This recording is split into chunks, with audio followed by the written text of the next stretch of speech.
Listo, buenos días a todos. Entonces vamos a dar inicio a la actividad académica del día de hoy. Es este club de revistas que se titula Dosis alta de primaquina para prevenir recaída de malaria por Plasmodium vivax. Mi nombre es Sara Valeria Serrano Leal, residente de primer año de Medicina Interna. El contenido de nuestra presentación va a ser el siguiente. Primero voy a hablar un poco de la importancia del tema, resaltando algunos aspectos epidemiológicos importantes de la infección por malaria. Posteriormente vamos a repasar algunas generalidades de la infección específicamente por Plasmodium vivax. Vamos a repasar algo del esquema de tratamiento que se da en nuestro país para la infección por vivax, algo de la evidencia previa que se tiene para recomendar ese esquema y posteriormente vamos a terminar hablando específicamente del estudio que nos convoca hoy y haciendo una lectura crítica de ese estudio para terminar dando unas conclusiones. Entonces, cuanto a la importancia del tema, quise traerles estos datos. Estos son del informe de malaria, el último informe que salió el año pasado de la OMS. Aquí nos dan estas gráficas que reportan incidencia a nivel mundial, incidencia y mortalidad de malaria a nivel mundial. Quise traer estas gráficas para resaltar que hay una tendencia aquí a nivel mundial, tanto de la incidencia como de la mortalidad, a la disminución. Esta tendencia es llamativa y pues obviamente tiene que ver con todas las medidas de control que se ha tenido para esta enfermedad de importancia en salud pública. Sin embargo, en los últimos 2 años, a raíz de la pandemia, hay un fenómeno interesante e importante a tener en cuenta, y es que aunque se reporten disminución en la incidencia y en la mortalidad, hay que tener en cuenta que estos resultados de disminución podrían estar un poco falseados por el efecto que tuvo la pandemia en diversas entidades de importancia de salud pública, no solo en malaria, sino también en tuberculosis en cuanto a los datos reportados para la información epidemiológica. Hemos visto que tanto en malaria como en tuberculosis y en otras enfermedades, aunque aparentemente en los últimos 2 años haya una disminución tanto en la incidencia y en la mortalidad, esto también podría ser un fenómeno que ocurre porque hubo una disminución y una pérdida de atención para estas entidades que se derivó a la atención más por COVID y se perdió la atención para entidades como malaria o como tuberculosis. Entonces, aunque hay una alentadora disminución según esta tendencia que nos muestra esta gráfica de la incidencia y la mortalidad, nos queda por ver en los próximos años si esto realmente se mantiene y qué efecto tuvo la pandemia por COVID-19 en estas cifras. Aquí, al lado derecho, tengo también unas gráficas de incidencia y mortalidad, pero que nos muestran específicamente la región de las Américas. Vemos aquí que también hay una incidencia en la disminución de ambos resultados, pero en las Américas esto ha sido un poco más variable, con algunos picos y en algunos años en donde aumenta tanto la incidencia como la mortalidad. Específicamente en la región de las Américas, nuestro país se ubica en el tercer lugar en número de casos de malaria, tanto por vivax como por falcíparo. Este tercer lugar, el primer lugar está Venezuela, en segundo lugar está Brasil y en tercer lugar nuestro país, Colombia. Ahora, específicamente en cuanto al comportamiento de la mortalidad por malaria en general, tanto de vivax como por falcíparo en nuestro país, les quise traer este estudio. Este fue un estudio que recogió datos de mortalidad de malaria desde 2009 hasta 2018. Ellos lo que encontraron es que en el caso de malaria por falcíparo ocurrieron 2,5 muertes por cada 100 casos de malaria grave en el caso de malaria por falcíparo, mientras que en el caso de malaria por vivax ocurrieron 1,8 muertes por cada 100 casos de malaria grave. Cuando vieron la distribución por departamentos, encontraron que la mayoría de casos de mortalidad por malaria estaban en el Chocó, en Antioquia, en Córdoba, Valle del Cauca y en Nariño. Repasemos un poco entonces algo del ciclo de vida de Plasmodium vivax. Entonces voy a repasar el ciclo y esto con el fin de resaltar algunas diferencias que hay entre vivax y falcíparo. Entonces, en el caso de la infección por vivax, ocurre una inoculación de esporozoitos. Estos esporozoitos rápidamente van al hígado, en donde pueden tener dos vías. o entran a una forma latente o durmiente hepática llamada hipnozoitos, o continúan su maduración formando un merosoma que después se va a romper y va a liberar merozoitos al torrente sanguíneo. Estos merozoitos pueden seguir su maduración ya a nivel eritrocitario, pasar a formas en anillo, trofozoitos, esquizontes que posteriormente se rompen y dejan en el torrente sanguíneo gametocitos, que son los que va a tomar el mosquito para continuar su ciclo de infección.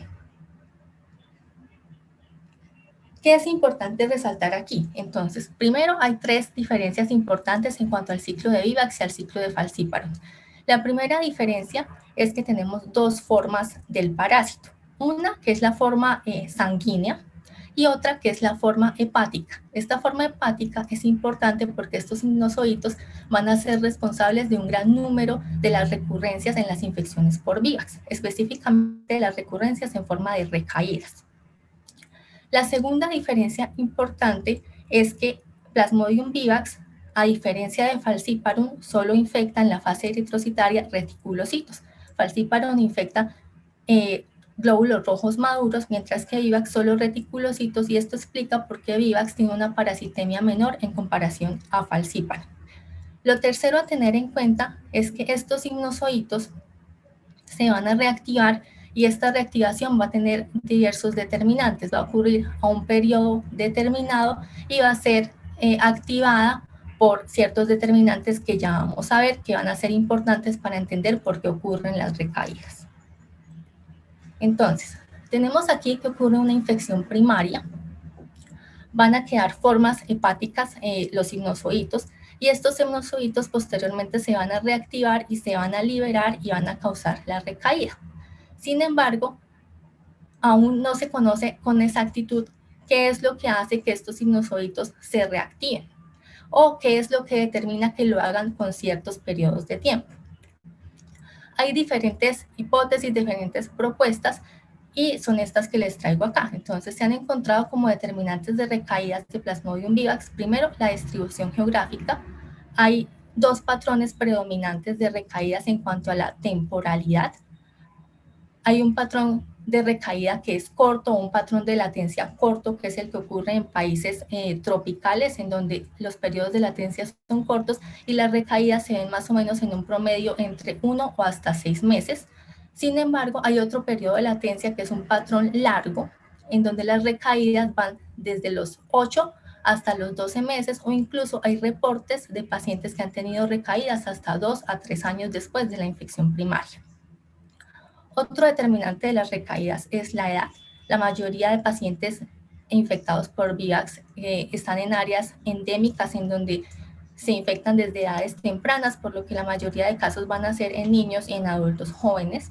Otro determinante es el uso de medicamentos como la cloroquina, que aunque no actúa sobre los sinusoides, sí se ha visto que al actuar sobre las formas sanguíneas es capaz de retrasar las recurrencias más o menos de 2 a 6 semanas. Y otro determinante de las recaídas es el tamaño del inóculo. Algunos estudios sugieren que a mayor inóculo, o sea, mayores esporozoitos inoculados por el mosquito, se acorta el periodo de latencia entre la infección primaria y la recaída. Entonces, detengámonos aquí un poco en ver esta variación que les contaba en cuanto a la distribución geográfica y los fenotipos de latencia de las recaídas en Vivax. En el área de las Américas, en la región de las Américas, ocurre un fenómeno muy interesante y llamativo, y es que hay un sobrelapamiento entre fenotipos de Vivax que tienen latencias cortas y fenotipos con latencias largas. Esto ocurre tanto en el área de las Américas como en India.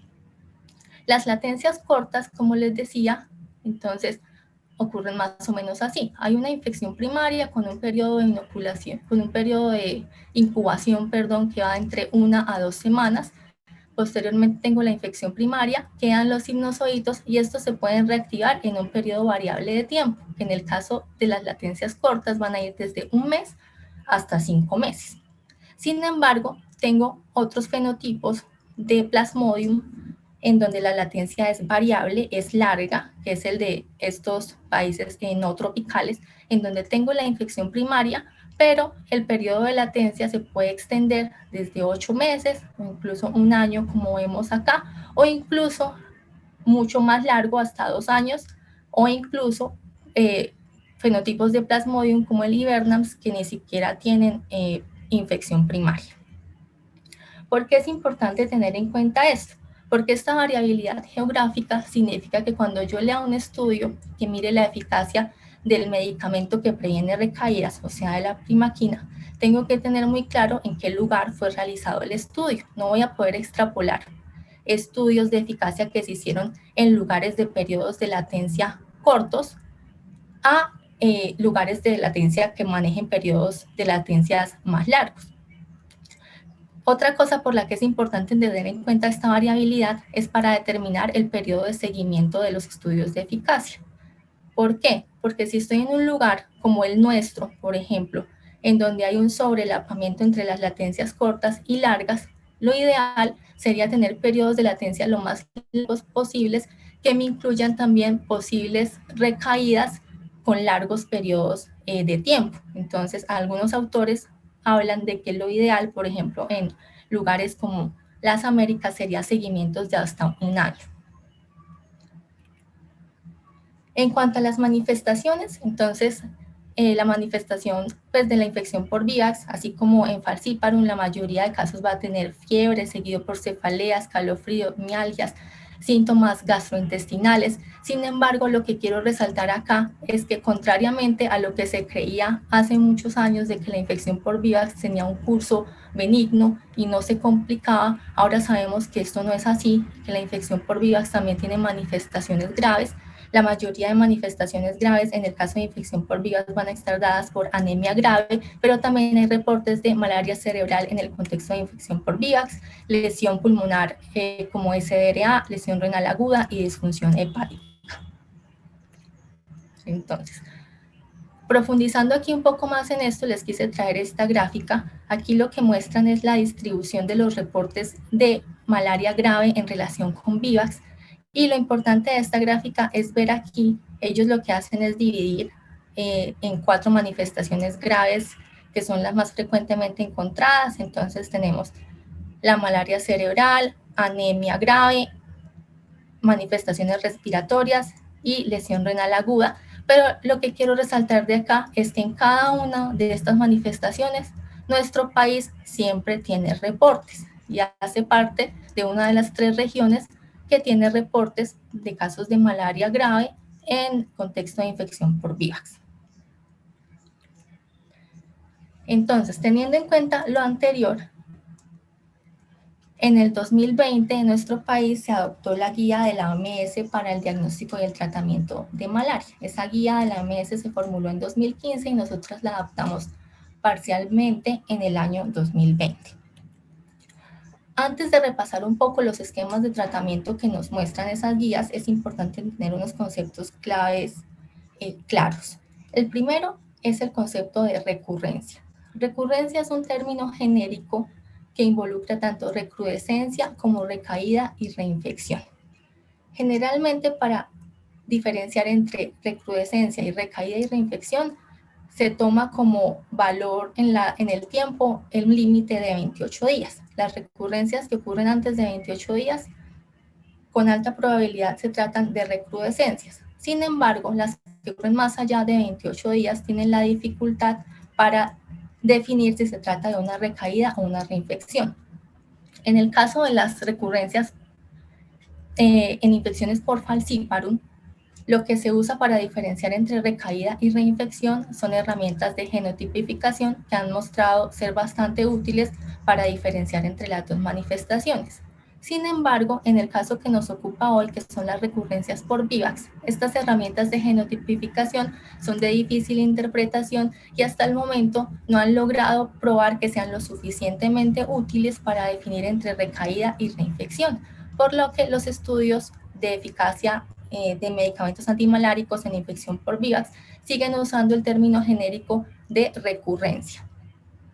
Otro concepto a tener en cuenta en el caso de VIVAX es el término de cura radical.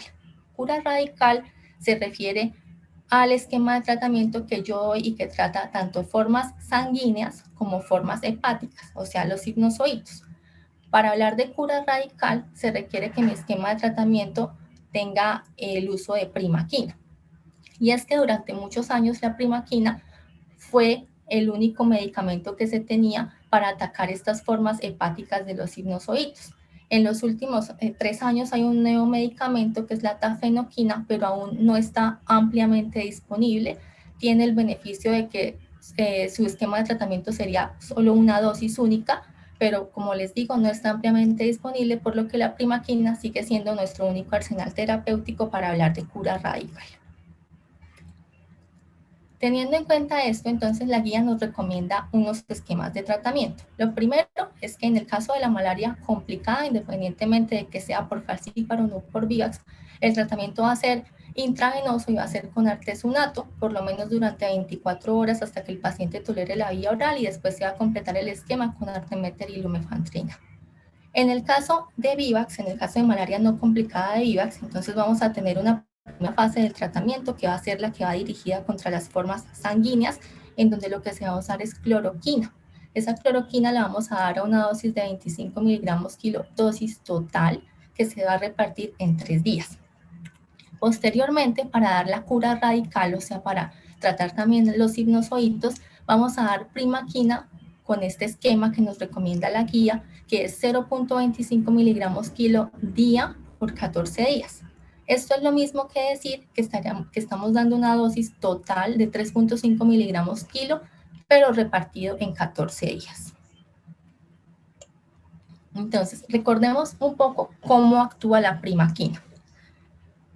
La primaquina es una prodroga y para que actúe se necesita que se metabolice, porque son los metabolitos los que tienen actividad antimalárica. Entonces hay 2 vías principales de metabolización. Una es la monoaminoxidasa y otra es por medio del citocromo. Entonces aquí es importante la enzima citocromo P2D6. Cada una de estas vías va a generar un metabolito. En el caso de la monoaminoxidasa va a ser la carboxiprimaquina, y en el caso del citocromo vamos a tener diversos metabolitos que han sido identificados. Lo que se sabe hasta ahora es que estos metabolitos están relacionados con la producción de especies reactivas de oxígeno que son tóxicas para las formas hepáticas del parásito.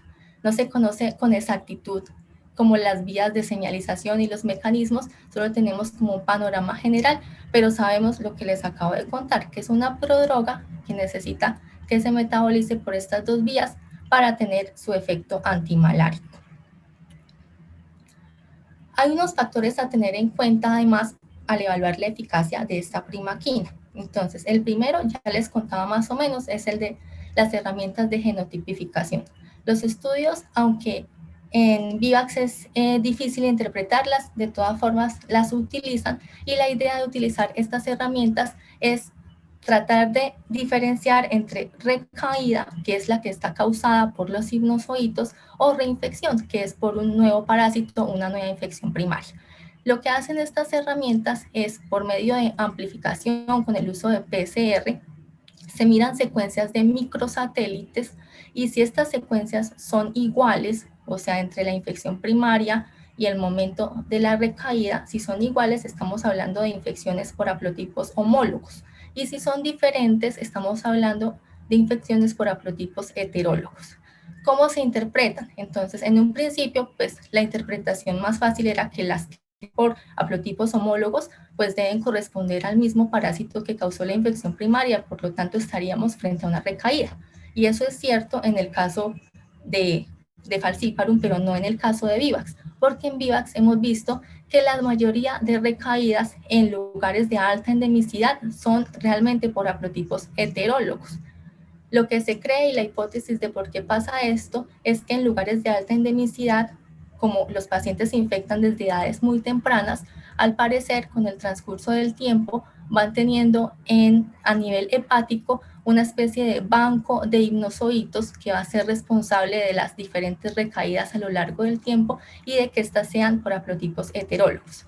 Lo importante a tener en cuenta aquí es que aunque la genotipificación es una herramienta importante, realmente su interpretación pues no es fácil en el caso de Vivax, pues las recaídas pueden ser causadas por cualquiera de los dos, tanto por haplotipos homólogos como por haplotipos heterólogos. De todas formas, es una de las herramientas que se utiliza.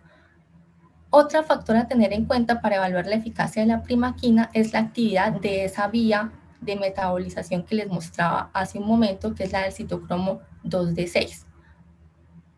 Vimos que para que la primaquina tenga acción debe ser metabolizada para tener esos metabolitos activos con efecto antimalárico, por lo que diferencias en la actividad enzimática pueden repercutir en una baja producción de metabolitos activos.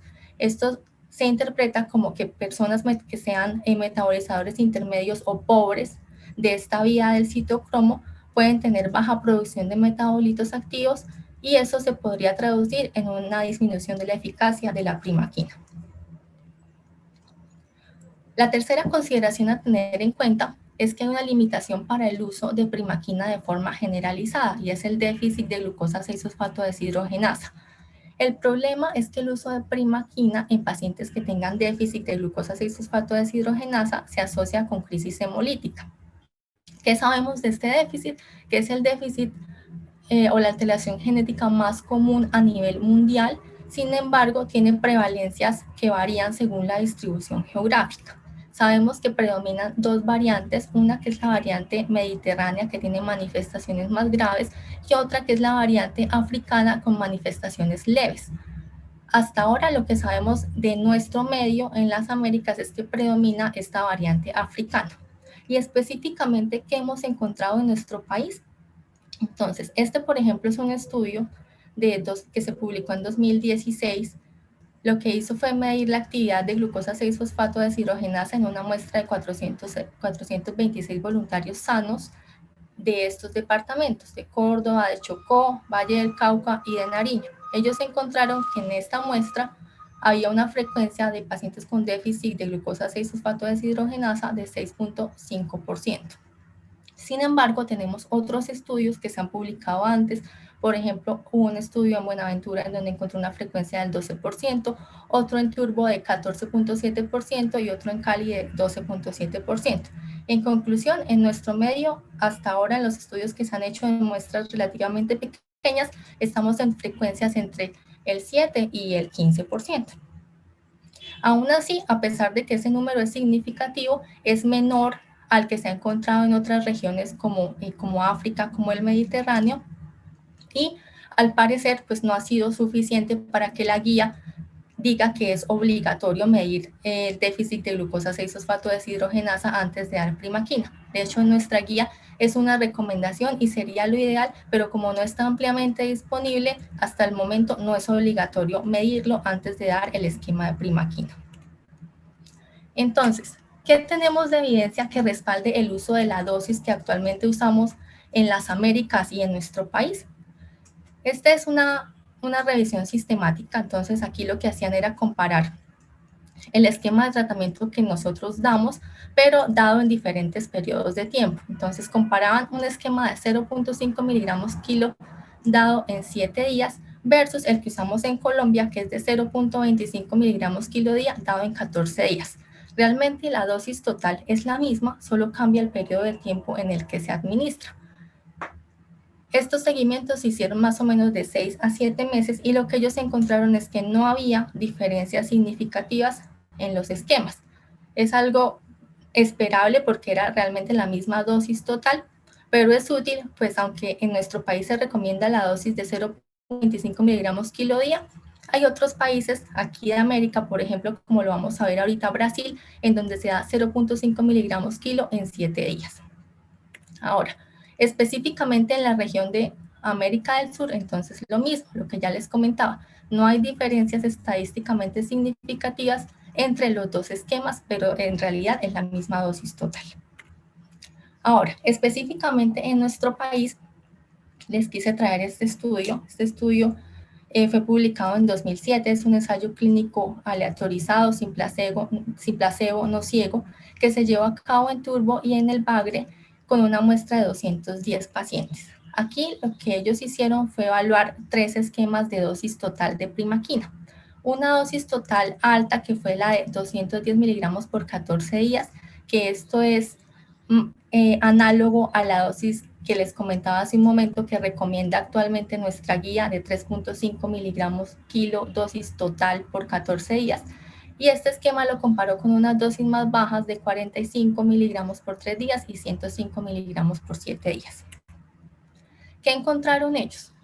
Cuando vieron el porcentaje de recurrencias en cada uno de los grupos, encontraron que en el grupo de la dosis más baja había un mayor porcentaje de recurrencias, de 45.1%, en el grupo de la dosis intermedia de 36.6% y en el grupo de la dosis, que es la que usamos actualmente, el porcentaje de recurrencias era de 17.6%. ¿Qué se puede concluir de esto? Que el grupo 3, que es de la dosis que usamos actualmente, evidentemente tuvo una mejor performance con respecto a las recurrencias. Sin embargo, no deja de ser llamativo que hasta 17.6% de los pacientes tuvieron una recurrencia. ¿Esto qué significa? Que desde ese entonces, o sea, desde 2007 en nuestro país, se ha propuesto que quizás esquemas de primaquina con dosis más altas podrían mejorar este porcentaje. Entonces, teniendo en cuenta esa introducción, vamos ahora sí a hablar del estudio que nos ocupa el día de hoy. Este es un estudio que fue publicado en New England Journal of Medicine en marzo de este año, y este estudio precisamente lo que se pregunta es eso: si el uso de una dosis alta de primaquina es superior al esquema usual para prevenir recurrencias de malaria por Plasmodium vivax. Entonces, este es un estudio con un diseño de un ensayo clínico aleatorizado, no ciego. Fueron pacientes que se reclutaron desde abril hasta octubre de 2018 y el seguimiento se hizo por 6 meses y finalizó en marzo de 2019. Este estudio fue llevado a cabo en Brasil, en este municipio. Este es un municipio que se ubica en la región occidental amazónica de Brasil, tiene 85.000 residentes y tiene una incidencia anual de malaria de 147 casos por 1.000 habitantes. Los autores nos informan que en este periodo de reclutamiento era un periodo de alta transmisibilidad de malaria en este municipio. ¿Y qué hicieron ellos? Entonces tuvieron 3 brazos de tratamiento. El primero, el grupo 1, en el que se dio primaquina de una forma no observada o no supervisada a una dosis de 3.5 miligramos kilo por 7 días. Esto es parecido a la dosis que nosotros usamos, solo que nosotros la damos por 14 días, pero en general es la dosis que hasta ahora recomienda la OMS. El segundo grupo también se usó primaquina a esta misma dosis, pero a diferencia del anterior, este esquema era supervisado.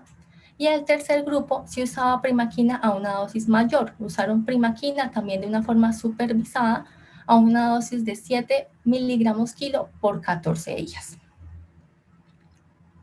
Los criterios de inclusión, entonces este fue un estudio que incluyó tanto niños como adultos. Entonces la edad para incluirlos era que tuvieran 5 años o más, que tuvieran un peso menor de 120 kilos, que fuera una monoinfección por Plasmodium vivax con una densidad de parásitos entre 100 y 200.000, que tuvieran fiebre en las últimas 48 horas en ausencia de otro foco infeccioso.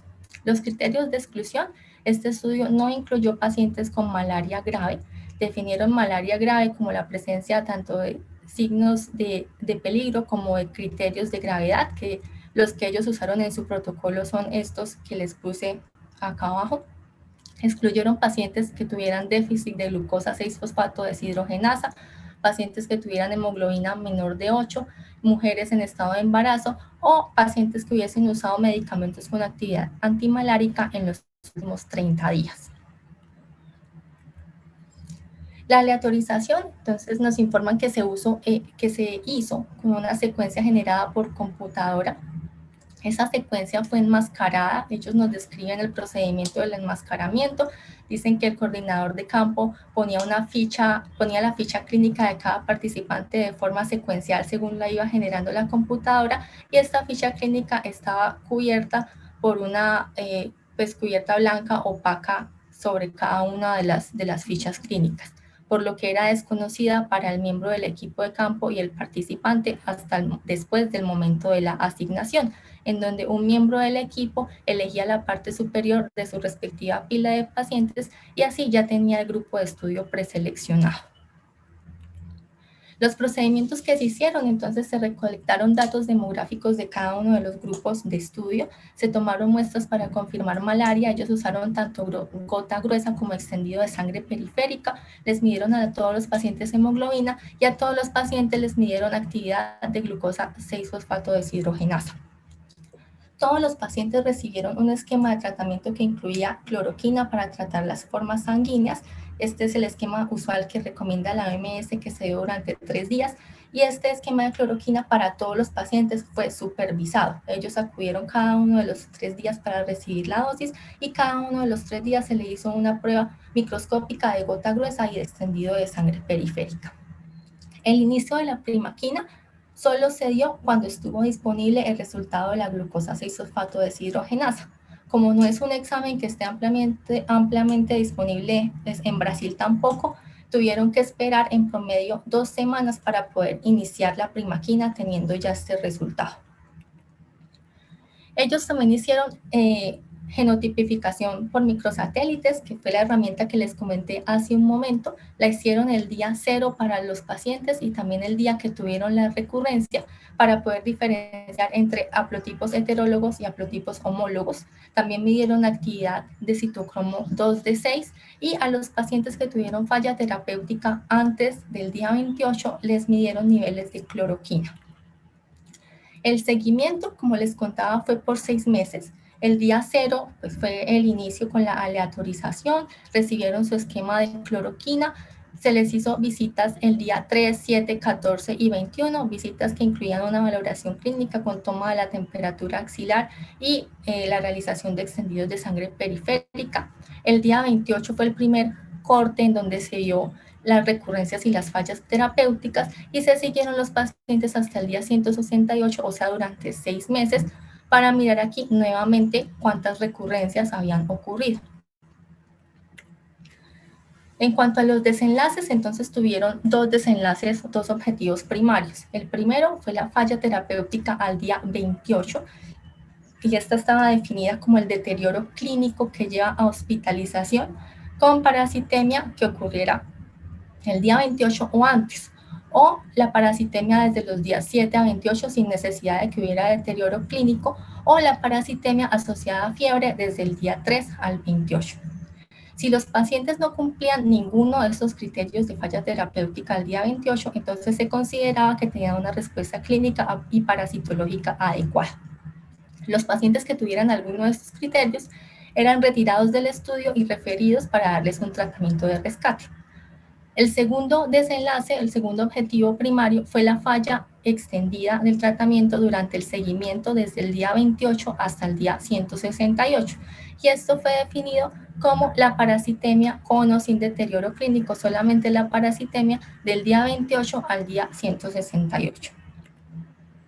El análisis estadístico que hicieron, entonces ellos calcularon una muestra de 74 pacientes para el grupo 2 y para el grupo 3. El grupo 2, recordemos que era el que recibía primaquina a dosis usual pero observada, y el grupo 3 el que recibe la dosis alta. Y esto lo calcularon basado en un porcentaje esperado libre de recurrencia del 70% para el grupo 2, según datos propios de estudios de Brasil, de 60% para el grupo 1 y de 90% para el grupo 3 al día 168. A estos tamaños de muestra decidieron aumentarlos en un 30% para prevenir una pérdida de seguimiento que ellos estimaron de hasta 30%. En conclusión, al final calcularon una muestra de 257 pacientes en total que distribuyeron en 65 en el grupo 1, 96 en el grupo 2 y 96 en el grupo 3. También usaron curvas de Kaplan-Meier para ver la eficacia de la respuesta clínica y parasitológica al día 28 y de la recurrencia al día 168, y usaron regresión de Cox no ajustada para estimar HRs. Entonces, ¿qué nos muestran ellos que hicieron? Nos dicen que consideraron 342 pacientes para que ingresaran en el estudio. De esos 342, 51 pacientes no dieron el consentimiento, por lo que fueron excluidos. De los 291 que sí dieron el consentimiento, se excluyeron 37, de esos porque 22 tenían déficit de glucosa 6-fosfato deshidrogenasa y los demás porque tenían criterios de exclusión, que eran los que ellos ya habían definido y los que les conté hace un momento. En conclusión, quedaron con 254 pacientes que fueron los que se llevaron a aleatorización. De esos 254, 63 fueron asignados al grupo 1, o sea, el grupo de primaquina dosis usual, pero no supervisada, 96 al grupo 2 y 95 al grupo 3, que fue el de primaquina de dosis alta. Al analizar los resultados al día 28 para el primer desenlace primario que ellos se propusieron, nos informan que 7 pacientes de este grupo 2 fueron excluidos, 4 porque tuvieron pérdida de seguimiento y 3 porque en el seguimiento se encontró que tenía una infección por Plasmodium falciparum. Esto en el grupo 2. En el grupo 1 no se tuvo ninguna pérdida de seguimiento. En el grupo 3 se excluyeron 5, de estos también 4 por pérdida de seguimiento y 1 porque también tenía una infección por falciparum. Ahora, para los datos que ocurrieron o para analizar el segundo desenlace clínico que fue desde el día 28 hasta el día 168, del grupo 1 tuvieron que ser excluidos 10 pacientes, 8 porque tuvieron pérdida del seguimiento y 2 porque tenían una infección por falciparum. Del grupo 2 se excluyeron 11, 10 por pérdida del seguimiento y 1 por infección por falciparum. Y del grupo 3 también se excluyeron 11, 8 por pérdida del seguimiento y en este grupo porque 3 tenían infección por falciparum. Ahora, ¿cuáles son las características clínicas que ellos nos muestran de cada uno de los grupos del tratamiento? Entonces, lo primero es que en general eran pacientes jóvenes, la edad media para todos era de 22 años. En este estudio la mayoría de pacientes pertenecían al casco urbano. Sin embargo, había un porcentaje más o menos del 30% en cada uno de los grupos distribuido de forma similar, que también eran pacientes de áreas rurales. En cuanto a las manifestaciones clínicas, estaban similares en cuanto a la ocurrencia de fiebre, en cuanto a la ocurrencia de anemia, también estaban distribuidas de forma similar. Y en el seguimiento que ellos hicieron de la gamma-tecitemia, el día 1, 2 y 3, al dar primaquina, encontraron que al día 0, prácticamente todos los pacientes de cada uno de los grupos ya no tenían parasitemia, excepto por un paciente en el grupo 3. Sin embargo, pues hasta aquí, hasta el día 3, solamente se había dado cloroquina, todavía no se había iniciado la primaquina porque estábamos esperando los resultados de la glucosa 6-fosfato deshidrogenasa. En cuanto a los desenlaces, entonces vemos aquí el primer desenlace, que ellos lo expresan como la respuesta clínica y parasitológica adecuada al día 28, lo que vemos es que el grupo 1 tenía una respuesta clínica y parasitológica adecuada en un 97%, el grupo 2 en un 99% y el grupo 3 en un 100%. Realmente este desenlace antes del día 28 lo que me habla es de la efectividad del tratamiento antimalárico para las formas sanguíneas, o sea, de la cloroquina. Sin embargo, viendo con detalle estos resultados, vemos que en el grupo 1, 2 pacientes tuvieron recurrencia y en el grupo 2 solo un paciente tuvo recurrencia. O sea, en total, para el día 28, 3 pacientes tenían evidencia de parasitemia, o sea, de recurrencia, y como ellos mismos lo estipularon, a esos 3 pacientes les hicieron medición de cloroquina y lo que encontraron es que sabemos que la concentración mínima efectiva en plasma de cloroquina y de su metabolito de acetilcloroquina para que sea efectivo debe ser mayor del 15%. Entonces, a estos del 15%, no, perdón, 15 nanogramos mililitro. Para estos 3 pacientes, ellos encontraron que la concentración de la cloroquina y la de acetilcloroquina en cada uno de los 3 casos era mayor de 15, lo que la OMS sugiere que está muy en relación con resistencia a cloroquina.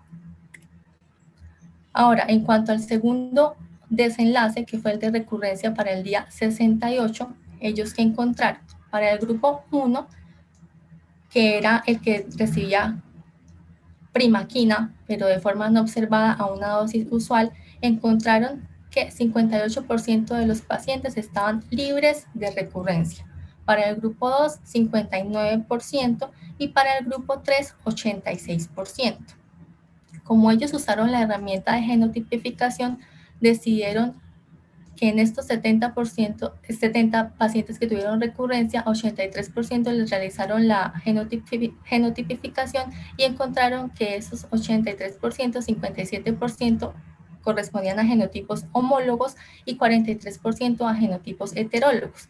Ya vimos que esto en las infecciones por vías es realmente difícil de interpretar. Sin embargo, los autores de este estudio decidieron interpretar esto como que los genotipos homólogos se asociaban con mayor frecuencia a recaídas, por lo que nos dieron los datos específicamente de recurrencia en genotipos homólogos. Y ellos que nos muestran acá, que para el grupo 1 estaban libres de recurrencia en el subgrupo de genotipos homólogos 78%, para el grupo 2 también 78%, mientras que para el grupo 3 estaban libres de recurrencia 95%.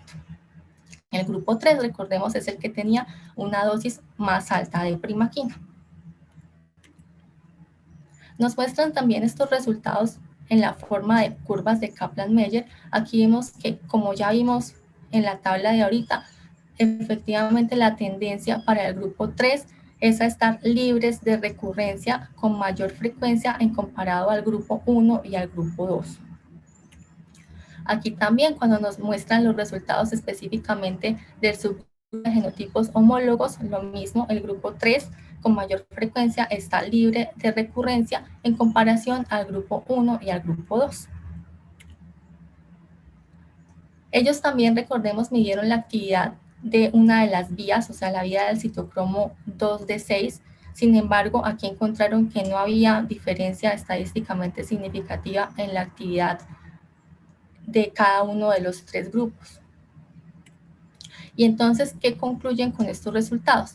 Que el tiempo libre de recurrencia al día 168 fue mayor en el grupo que recibió una dosis alta de primaquina, que como no se observaron diferencias significativas en la respuesta terapéutica al día 28, esto sugiere que una dosis alta de primaquina previene recurrencias, pues estas ocurren posterior al día 28, y los autores identifican como limitación de su estudio la necesidad de conocer el déficit de glucosa 6-fosfato deshidrogenasa, que es una herramienta que, como vimos, no está ampliamente disponible, pero también identifican como limitación que un esquema de 14 días requiere un esfuerzo adicional de supervisión para garantizar su adherencia.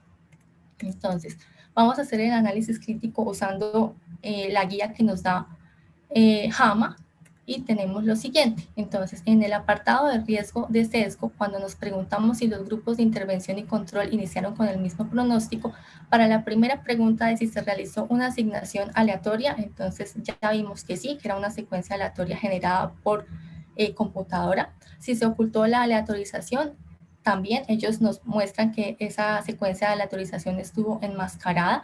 Si fueron los pacientes de los grupos en estudios similares con respecto a los factores pronóstico, entonces vimos que sí, que en los factores pronóstico que ellos nos reportaban, los tres grupos eran similares.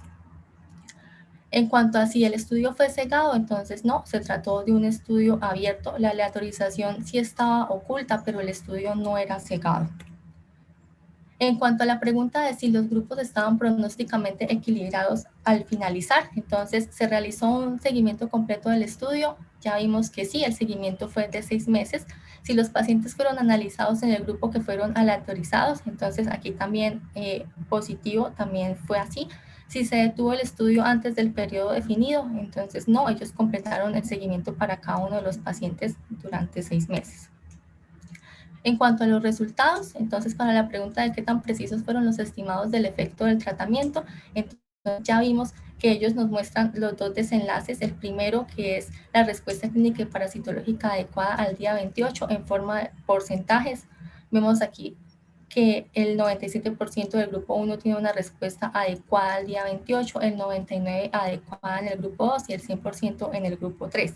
Que para el segundo desenlace, entonces ya vimos que ellos nos muestran que el grupo 3, que tenía una dosis más alta de primaquina, tuvo un porcentaje libre de recurrencias mayor en comparación a los grupos 1 y 2, y esto también lo representan en la curva, y calculan estos hazard ratios que son estadísticamente significativos.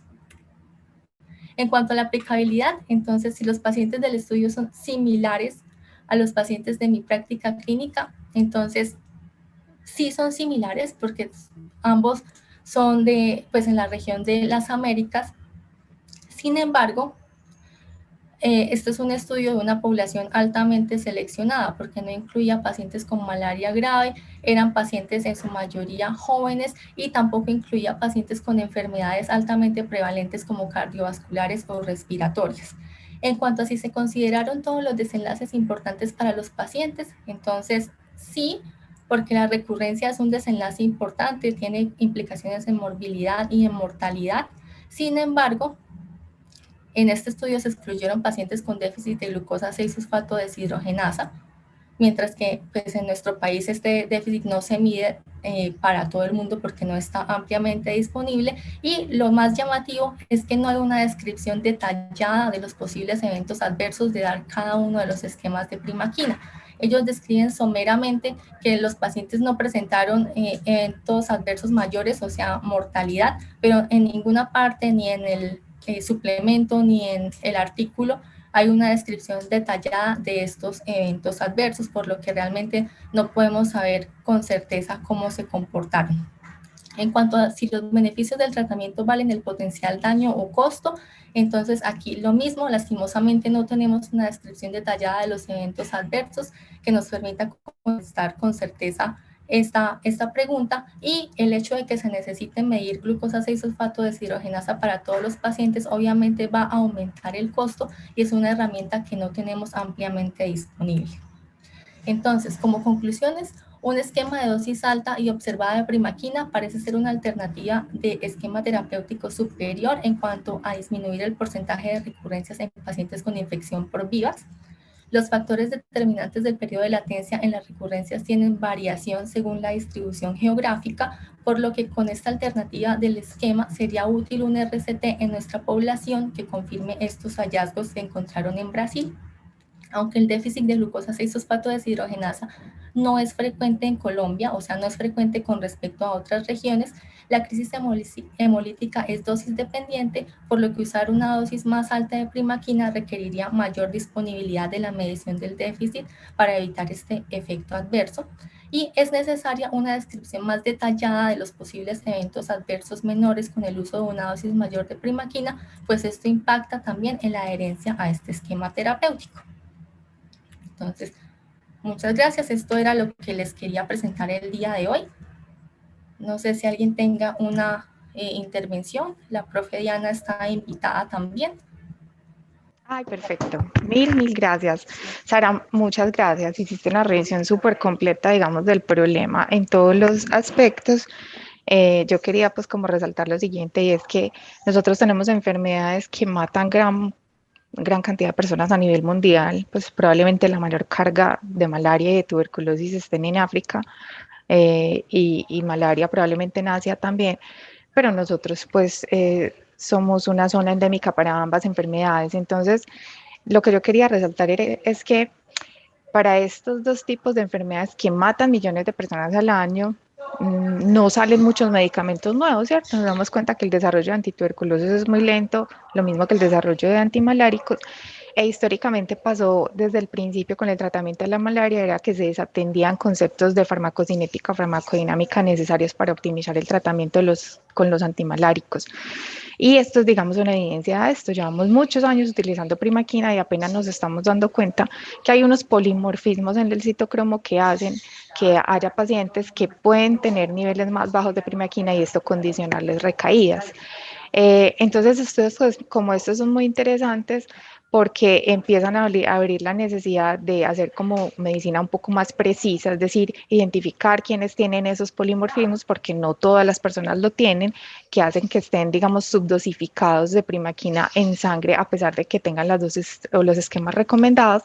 Y lo otro, la importancia de descartar los factores que condicionan reacciones adversas gracias a los medicamentos, como en este caso el déficit de glucosa 6-fosfato deshidrogenasa, que no es para nada despreciable en los datos que presentaste de Colombia. realmente son números altos. Y sí hay estudios comparativos donde, digamos, así yo tengo un déficit de glucosa 6-fosfato, si estoy utilizando dosis bajas, no tengo tanto riesgo de generar una reacción grave, aunque la puedo presentar, pero si estoy utilizando dosis altas, esa probabilidad es mucho más alta. Entonces, en este sentido, me parece muy importante que revistas como New England Journal traigan estos artículos porque hay que optimizar el tratamiento en enfermedades que matan muchas personas y que definitivamente no hay opciones de nuevos medicamentos en un futuro temprano, pero eso sí implica tener mayor disponibilidad en la medición de la mutación o el déficit de glucosa 6-fosfato deshidrogenasa, así como tratar de reconocer algunas características de los metabolizadores, como más o menos se ha postulado también en tuberculosis, tratar de identificar quién es un metabolizador rápido y no de la isoniazida, podría ayudarnos a tener una dosis más precisa en los pacientes y no a todo el mundo la misma dosis, porque claramente depende de muchas características del metabolismo hepático. Entonces, quería simplemente hacer esa anotación y te quería felicitar porque me parece que hiciste un excelente club de revistas. Gracias, profe.